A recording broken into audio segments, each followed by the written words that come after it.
කිව්වා වගේ අපි උදේ ආවා සන් රයිස් එක කැප්චර් කරගන්න. තාම ඉත පායනකමක් තමයි තියෙන්නේ අපිට ලයිට් හවුස් එක ගාවට අල්ලගන්න පුළුවන් වෙයිද නැහැ. ඒ වෙලාවේ මම ආවා ආයවත් ස්ටේෂන් එක ගාවට. දැන් හරියටම මම ආරම්භකොට බෝට් එක ගාව. එතකොට ස්ටේෂන් එක පැත්තට ගිහිල්ලා බලමු. මොනවා වගේද කියලා. ඉතින් ස්ටේෂන් එකේ ප්ලැට්ෆෝම් එකට තමයි ඉන්නේ. ඉතින් ඒගොල්ලෝ මේ පැත්තට එනවා නම් ට්‍රේන් එකේ ඔයගොල්ලන්ට එන්න පුළුවන් අන්තිම ස්ටේෂන් එක තමයි මේ තලේවන්නාරම් ස්ටේෂන් එක.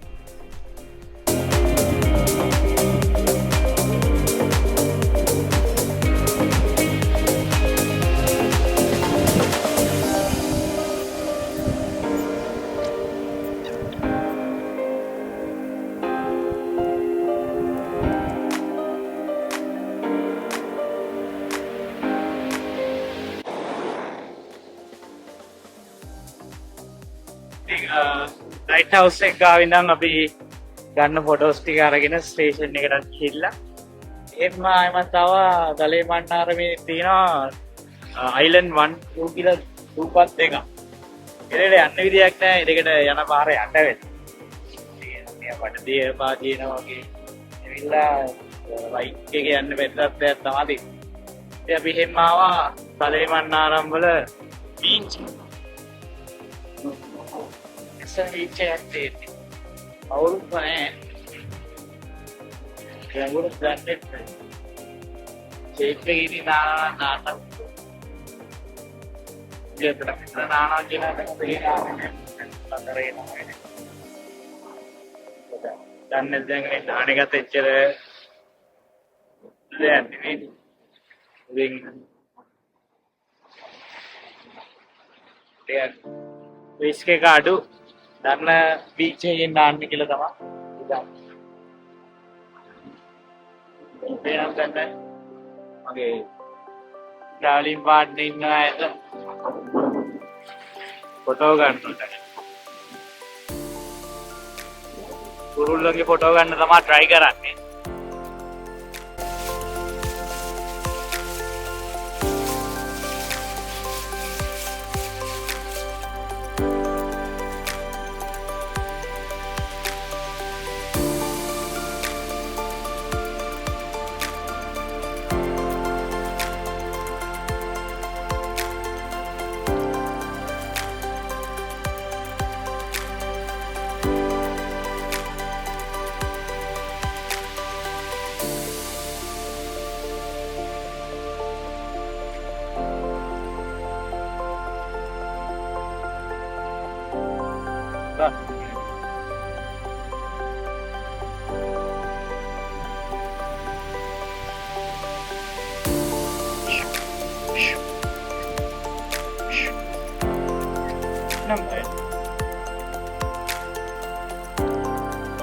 දැන් දුවන්නද මං මේ කරන්නේ. එතකොට මේ දමන්න උඩ ගනියකෝ. මේ කෑ ගහන ඒ හරියට යන්ති කෑ ගහන. දැන් ඩොට්ටා ගහකට බලමු. ආයි බැස්සරෙත් තන්නේ. අනන් ඩබලක් ඉන්න.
ඔයගොල්ලන්ට පේනවද දන්නේ නැහැ.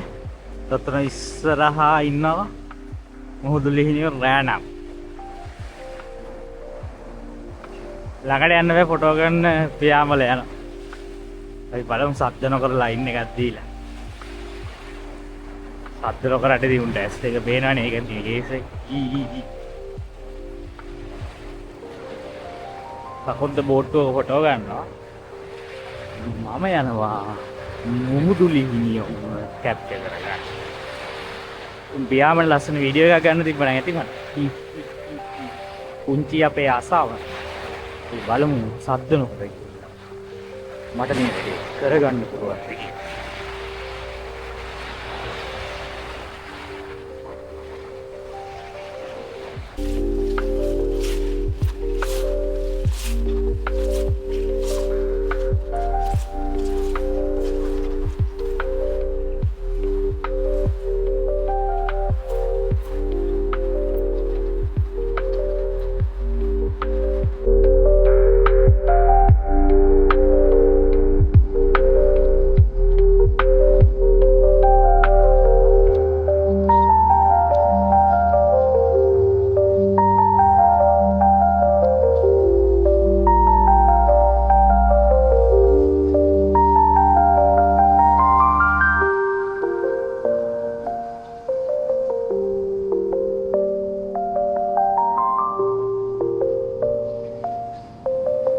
It was hard created.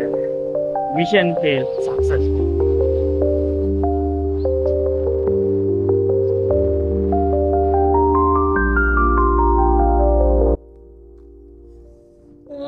දැන් අපි ඇවිල්ලා ඉන්නේ බංකාලේ අපේ භූමියට. මේක තමයි අර ෆ්ලෙමින්ගෝස්ලා මේ කාලෙට එන්නේ ඇවිල්ලා සංක්‍රමණික පක්ෂී විශේෂයක් තමයි ෆ්ලෙමින්ගෝ කියන්නේ. ඒගොල්ලෝ දෙසැම්බර් මාසෙකින් මම හිතන්නේ මේ කාලේ වගේ වෙද්දී එනවා ලංකාවට. ප්ලෑන් වශයෙන් තමයි ඉන්නේ. හැබැයි තාම ඒ කියන්නේ මම හිතන්නේ පටන් ගන්නත් විතරයි මේ අපිට දෙතුන් දිනක් දැක ගන්න පුළුවන් වුණා. ඉතින් සම්බන්ධ මේ ආවෙම ෆ්ලෙමින්ගෝලගේ ෆොටෝ ටිකක් ගන්න ඕනේ කියන බලාපොරොත්තු අර ලොකු ලෙන්ස් එකක් නැහැ අපිට හොඳ ඩීටේල් ෆොටෝ එකක් ගන්න. ඉතින් අපිට තියෙන කැම් එකෙන් ගන්න නම් ළඟටම යන්න වෙනවා.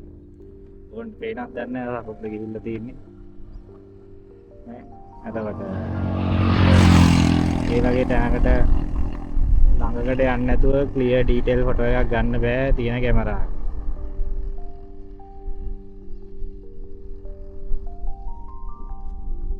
ඉතින් තියෙන විදිහට එපා අපි ගන්න. ළඟට යද්දි මොකද වෙන්නේ? උන්ට පියාඹල යන. ඔන්න මේ වංකාලේ අපේ භූමියේ පේන ඇති. තනිකර අර මඩ වගුරක් වගේ ප්‍රදේශයක් තමයි මේක සම්පූර්ණ. දෙපැත්තෙම තියෙන්නේ ඒ වගේ. කුරුල්ලෝ ජාත් තමයි සෑහෙන්න තියෙන්නේ. මේක නිකන් අර පොදු අපේ භූමියක් වගේ ප්‍රදේශයක් තමයි වංකාලේ කියන්නේ. ඉතින් මේ වෙලාවේ නම් අවුවයි මොකද වෙලාව ඇති දැන් 11ට කාලක් වගේ තමයි වෙලා. පොඩි අවුව ගතිය සැරක් තියෙනවා. අපි කොහොමද ආයේ හවසට එනවා. ඩොරික් බංගලාවට යන්න තියෙනෙත් අපිට මේ පාර දිගේම තමයි. ඒකට ඒදිත් අපිට ෆ්ලෙමින්ගෝස්ලව හම්බෙයි. අපි ඊළඟට යනවා බේଓබෙබ් ගහක් බලන්න. ඉතින් අපි ඇවිල්ලා ඉන්නේ බේଓබෙබ් ගහ ගාවට. ඔයගොල්ලෝ පිටිපස්සෙන් පේනවද මේ තියෙන්නේ? මේක තමයි බේଓබෙබ් ගහ. පේනවනේ ඒකේ කඳේ මහත. ගොඩක් වෙලාට මේවා තියෙන්නේ ඔය ශුෂ්ක කලාපවල. කියන්නේ අපේ ලංකාවේ නෑ. ගොඩක් ප්‍රශ්නේ අප්‍රිකානු කලාපවල තමයි දන්න තරමින් නම් තියෙන්නේ. මේක විශේෂත්වය තමයි මේකේ කඳේ මේ විශාල ජල ප්‍රමාණයක් ගබඩා කරගන්න පුළුවන්කම තියෙනවා. අපේ රටේ නම් එහෙම වුමනාවක් නැහැ. මම දන්න තරමින් අප්‍රිකානු රටවල ඔය කඳ හිල් කරලා ඒ මිනිස්සු වතුර ගන්න කතාවකුත් තියෙනවා. සෑහෙන විශාල වට ප්‍රමාණයක් තියෙන කඳක් තියෙනවා.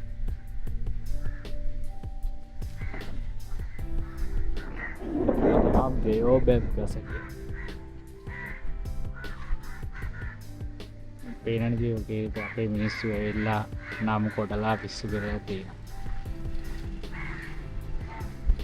හරි එහෙනම් අපි ඊළඟ ලොකේෂන්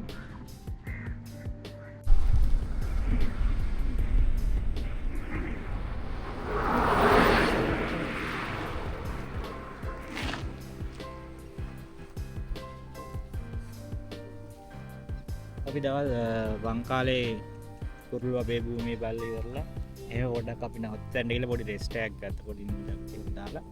දැන් මේ හවස් වෙලා අපි ඩොරික් බංගලාව කියන එක බලන්නයි යන්නේ. අපි යන අතරතුර මේ වංකාලේ කියන ගමේ තමයි ඉන්නේ. හරි ලස්සන ගමක් වගේ.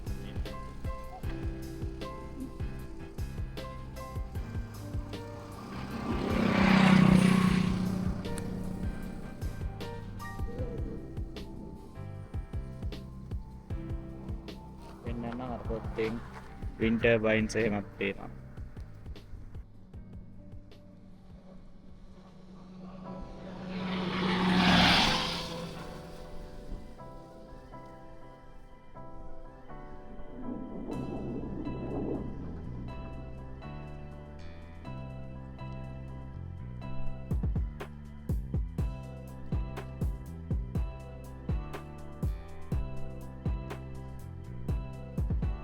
මන්නාරම ටවුන් එකට වඩා මම මේ වංකාලේ වලට කැමතියි. ලස්සන කොළ පාට. බෙල්ලායවල දින සෑහෙන ලොක්. නම් ලස්සනයි මේ ශිෂ්ක කලාපෙන්.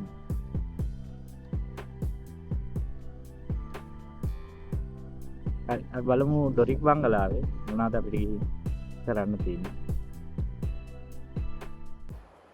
ඉතින් අපි ඇවිත් ඉන්නේ ඩොරික් බංගලාවට. ඉතින් ඔයගොල්ලන්ට පිටිපස්සෙන් පේන්නේ ඩොරික් බංගලාව. මේකේ තියෙන ලස්සන තියෙන්නේ මේක තියෙන්නේ මුහුදත් එක්ක. එහෙනම් මාර ලස්සනට පේනවා.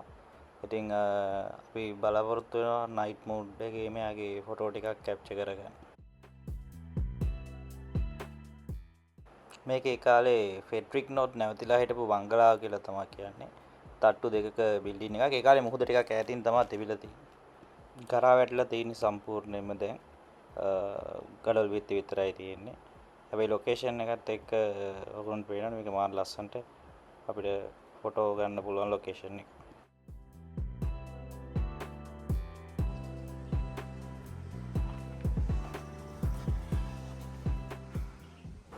ඉතින් ඔයගොල්ලන්ට මේ පේන විදිහට තාමත් ඩොරික් බංගලාවේ දෙවෙනි තට්ටුවට යන්න තියෙන පඩිපෙළ ඒ විදිහටම තියෙනවා. සම්පූර්ණයෙන්ම බංගලාව ගරා වැටලා තිබ්බට පඩිපෙළ තාමත් ඉතුරු වෙලා තියෙනවා. ඉතින් හිතන්නකො ෆෙඩරික් නෝත් හිටපු කාලේ තට්ටු දෙකක බංගලාවක් තියෙනවා කියන එක කොච්චර විරල දෙයක් වෙන්න ඇද්ද කියලා.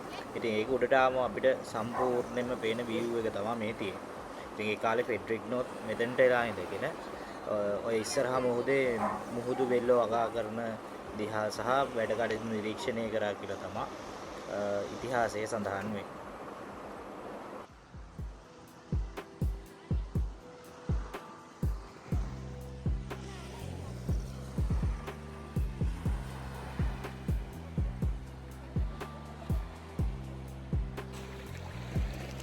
ඉතින් ඩොරික් බංගලාව පල්ලෙහා බීච් එක ආවින්නේ.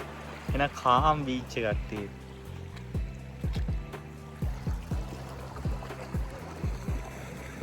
සන්සෙට් එක කැප්චර් කරගන්න කියලා බට් ඔයාලා පේනක් දැන්න ඊට පේන්නේවත් නැහැ බලාකුළු වලට සම්පූර්ණයෙන් වැහිලා කියලා.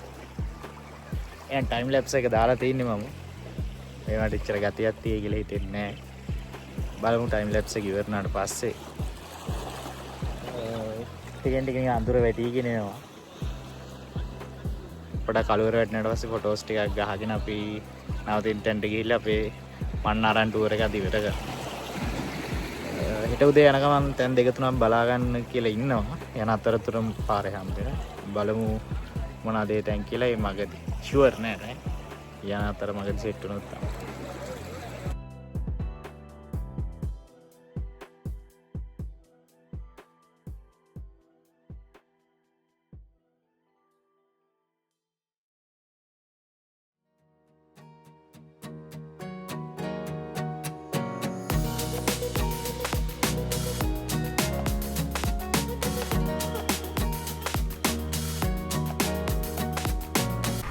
ඉතින් අපි ආයමත් ගෙදර එන්න පටන් ගත්තා. දැන් ඉන්නේ මේ යෝධ වැව ගම. ඉතින් යන ගමන් අපිට යන පාරේ තමයි හම්බුනේ. ඒ පොඩ යෝධ වැවත් බලාගෙනම යමු කියලා. බයික් එකත් පොඩ්ඩක් පැත්තෙන් නවත්තලා පේනවනේ මහ විශාල